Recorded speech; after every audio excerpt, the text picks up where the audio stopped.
ठीक आहे. या लेसनचा नेक्स्ट टॉपिक आपण बघूया power. Okay, what is mean by power?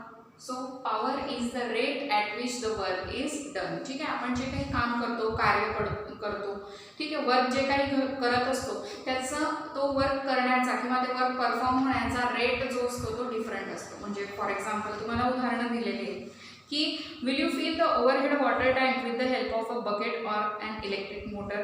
किंवा सेकंड उदाहरण तुम्हाला दिलेलं आहे, suppose Rajshri, Yash and Ranjit have to reach the top of the small hill. Rajshri went by car, Yash went by cycling while Ranjit went walking. Okay, if all of them choose the same path, who will reach first and who will reach last? ठीक आहे, की म्हणजे तीन जण आहेत, जसं की राजश्री, यश आणि रंजित यांना एका छोट्या टेकडीवर जायचं आहे. ओके, आणि त्यापैकी त्यांनी सेम पाथ यूज केला. ठीक आहे, सारख्याच रस्त्याने ते गेले तिघं पण जण. फक्त फरक एवढा होता की राजश्रीने तिथे पोहोचण्यासाठी कारचा वापर केला, ती कारने गेली. यश सायकलने गेला आणि रंजित मात्र पायी चालत गेला. ठीक आहे, तर मला सांगा कोण आधी तिथे पोहोचेल? ऑब्व्हियसली, ठीक आहे, कारचा स्पीड जास्त असतो त्यामुळे तिथे सगळ्यात आधी कोण पोहोचलं असेल? राजश्री. मग सेकंड नंबर यश आणि मग थर्ड नंबर रंजित. म्हणजे काम सेमच झालेलं आहे. ठीक आहे, कार्य जे होतं ते सेम केलेलं आहे. प्रत्येक जण त्या टेकडीच्या पॉईंटवर पोहोचलेला आहे. ओके, आणि प्रत्येकाने सारखाच जो मार्ग आहे, सारखाच रस्ता यूज केलेला आहे. ठीक आहे, फक्त फरक कशामध्ये पडला? स्पीडमध्ये, किंवा जो त्यांची व्हेलॉसिटी होती की त्यांनी वेगवेगळं वाहन वापरल्यामुळे काय प्रत्येकाने परफॉर्म केलेल्या वर्कचं जी क्वांटिटी होती, ठीक आहे, किंवा त्याचा रेट जो होता तो डिफरंट होता. ओके, आणि यालाच आपण काय म्हणतो? या रेटलाच आपण म्हणत असतो पॉवर. तर लक्षात ठेवायची definition, power means the rate at which work is done. ज्या रेटला वर्क घडून येतं त्या रेटला आपण म्हणत असतो पॉवर. ओके, आता आपण बघूया इथे की if W amount of work is done in time T. म्हणजे आपण पॉवरचा फॉर्म्युला आणि त्याचं युनिट कॅल्क्युलेट करणार आहोत इथे. तर लक्ष द्यायचं आहे, पॉवर म्हणजेच काय की वर्कचा रेट. ठीक आहे, वर्क डनचा रेट म्हणजेच काय? The W amount of work is done in time T. Okay, म्हणून आपण इथे पॉवरचा फॉर्म्युला काय देऊ? वर्क अपॉन टाइम, की किती वर्क झालेला आहे किती वेळेमध्ये. Okay, work per unit time is called as the power. आता इथे आपण त्याचं युनिट बघूया, वर्क अपॉन टाइम.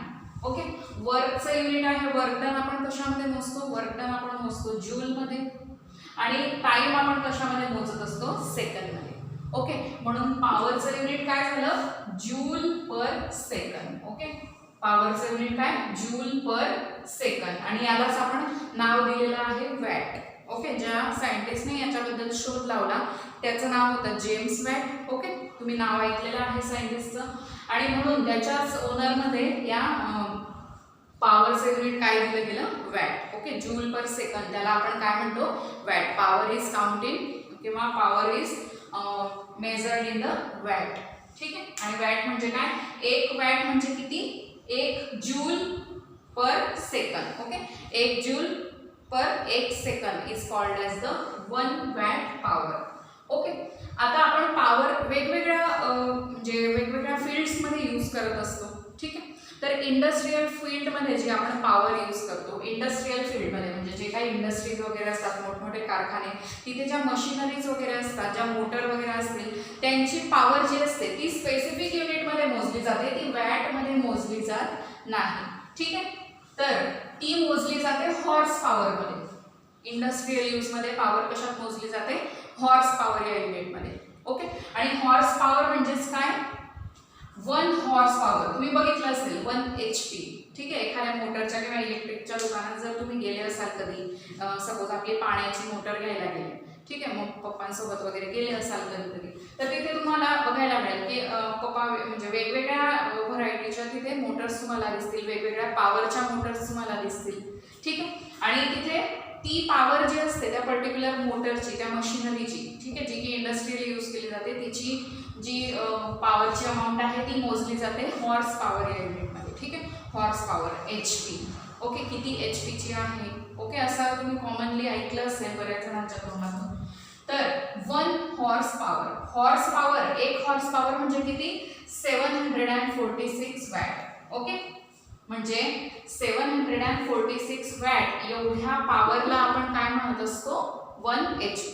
सिमिलर जसं आपण म्हणतो ना 60 सेकंद म्हणजे 1 मिनिट, ठीक आहे, 60 सेकंद म्हणजे 1 मिनिट. तसंच 746 वॅट म्हणजे किती 1 हॉर्स पॉवर. ठीक आहे, तर हे नीट लक्षात ठेवायचं आहे. ओके, यानंतर आपण बघूया कमर्शियल यूज. ठीक आहे, कमर्शियली जो काही यूज केला जातो म्हणजे फॉर एक्झाम्पल आपण आपल्या घरामध्ये इलेक्ट्रिसिटीचा वापर करतो. तुम्ही बिलमध्ये बघितलं असेल की मीटर जे असतं तिथे युनिटमध्ये येतं. ठीक आहे, आणि ते युनिट किती झालेले आहेत, मीटरवर किती युनिट झालेले आहेत त्यानुसार आपलं जे काही बिल असतं, ठीक आहे, लाईट बिल असतं ते निघत असतं. तर कमर्शियली पॉवर कशामध्ये यूज केली जाते, पॉवरचं युनिट काय वापरलं जात असतं कमर्शियली यूजमध्ये, किलोवॅट अवर.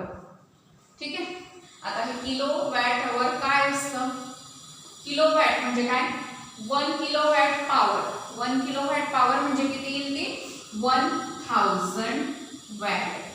ठीक आहे, 1000 वॅट. फॉर एक्झाम्पल आपण जसं म्हणतो ना की 1000 ग्रॅम म्हणजेच 1 किलोग्रॅम, त्याचप्रमाणे 1000 watt is equal to 1 kilo watt. Okay, याचाच अर्थ काय 1 kilo watt 1000 watt per hour. Okay, किंवा into hour, per hour into hour. तर किलोवॅट पॉवर हे जे युनिट आहे म्हणजे या युनिटमध्ये पॉवर केव्हा वापरली जाते किंवा केव्हा मोजली जाते, कमर्शियली यूज होत असताना. ओके, आता हे 1 किलोवॅट अवर असतं काय, 1 किलोवॅट म्हणजेच किती, जर 1000 जूल, ओके 1000 जूल एवढं वर्क जर परफॉर्म होत आहे एका तासामध्ये. इथे तुमच्या टेक्स्टबुकमध्ये जी लाईन दिलेली आहे बघा ही, ठीक आहे, तर या लाईनमध्ये सेकंडच्या ऐवजी तुम्ही अवर लिहायचं आहे. ठीक आहे, तिथे प्रिंटिंग मिस्टेक झालेली आहे तर लक्ष द्यायचं आहे. 1000 work if 1000 joule work is perform in 1 our is 1 kilowatt power.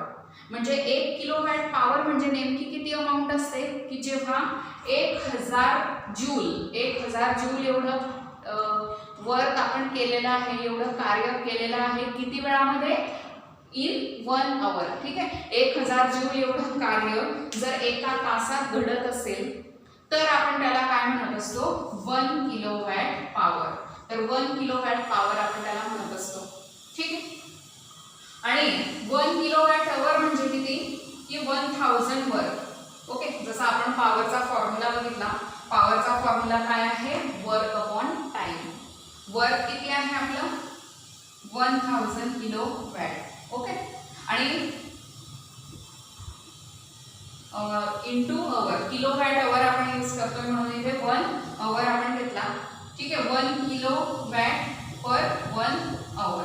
Okay, आता याचं आपण कॅल्क्युलेशन करायला जर घेतलं तर 1000 इंटू 3600 सेकंद.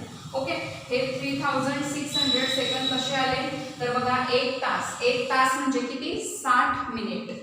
ओके, आणि 1 मिनिट कितीचा बनलेला असतो, 1 मिनिट एका 60 सेकंदांचा बनलेला असतो. ओके, म्हणून आपण पूर्ण एका तासाचं कन्वर्जन सेकंदमध्ये करायचं आहे आपल्याला, म्हणून आपण केलं 1 तास म्हणजे 60 मिनिट आणि 1 मिनिट म्हणजे 60 सेकंद. आणि अशा प्रकारे आपण मल्टिप्लिकेशन करून काय केलं की एका तासाचं रूपांतर कशात केलं आपण सेकंदांमध्ये केलं. का, कारण आपल्याला इथे पॉवर कॅल्क्युलेट करताना टाइम कशामध्ये मोजावा लागतोय, सेकंदमध्ये मोजावा लागतो. ओके, म्हणूनच आपण काय केलं इथे कन्वर्जन करून घेतलं आणि तीच अमाऊंट इथे घेतली की 1000 इंटू 3600. तर याचं कॅल्क्युलेशन केल्यानंतर किती येईल amount 36 lakh joule. Okay, 36 lakh joule याला जर आपण कन्वर्ट केलं या नंबर फॉर्ममध्ये तर तुम्हाला माहिती आहे की ही जी नंबर सिस्टीम आहे याच्यात काय करतो आपण, नंबर जर जास्त मोठा असेल तर त्याला आपण या फॉर्मॅटमध्ये लिहत असतो. आणि ते कसं कन्वर्ट केलं आपण बघू, 36 लाख जूल. ओके, म्हणून आपण 3.6 इंटू 10⁶ करून घेऊया. 10⁶ का, कारण आपण इथे जो डेसिमल पॉईंट होता इथे डेसिमल पॉईंट नाही आहे, याचा अर्थ डेसिमल पॉईंट कुठे आहे सगळ्यात शेवटी. आणि त्याला आपण पुढे घेतलं. ठीक आहे, किती घरं पुढे घेतलं? 1 2 3 4 5 6. ठीक आहे, 6 घरं डेसिमल पॉईंट आपण इथून इकडे सरकवला आणि त्यामुळे इथे किती आलं? 10 ची पॉवर आली 6. ओके, 3.6 × 10⁶ जूल म्हणजेच किती असतं? 1 किलोवॅट अवर. कसं कॅल्क्युलेट केलं ते आपल्याला दिलेलं आहे. ओके, आणि कमर्शियली म्हणजे आपण घरात जो वीज वापर करत असतो तो मोजला कशामध्ये जातो? युनिटमध्ये. ओके, आणि यालाच आपण काय म्हणत असतो?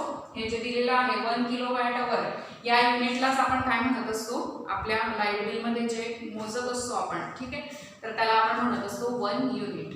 याचाच अर्थ काय की तुमचं जे मीटर असतं, आपण म्हणतो ना मीटर फिरतंय, मीटर किती युनिट फिरलं त्याच्यावरून आपलं लाईट बिल कॅल्क्युलेट होत असतं. तर मीटर किती युनिट फिरलं तर ते युनिट, ते 1 युनिट म्हणजे किती असतं? 1 kilowatt our. Okay, 1 kilowatt hour म्हणजेच किती? 1 युनिट. ओके, तुमचं मीटर 1 युनिट फिरलेलं आहे म्हणजे तुम्ही 1 युनिट एवढा वीज वापर केलेला आहे. आणि 1 युनिट एवढा वीज वापर केला याचाच अर्थ काय की तुम्ही 1000 वॅट, ओके, म्हणजेच 1 किलोवॅट, 1 किलोवॅट एवढी ऊर्जा वापरलेली आहे एका तासामध्ये. ओके, आणि याच्यावरूनच काय तुमचं जे लाईट बिल आहे ते कॅल्क्युलेट होत असतं. So 1 kilowatt hour is equal to, यालाच आपण काय म्हणत असतो? युनिट म्हणत असतो. 1 युनिट, 2 युनिट, 3 युनिट. ओके, अशा प्रकारे इथे दिलेलं पण आहे बघा. Electricity used for domestic purpose म्हणजे घरामध्ये जो आपण वापर करतो इलेक्ट्रिसिटीचा, is measured in a units of kilowatt hour. 1 kilowatt hour म्हणजेच किती? 1 युनिट. ओके,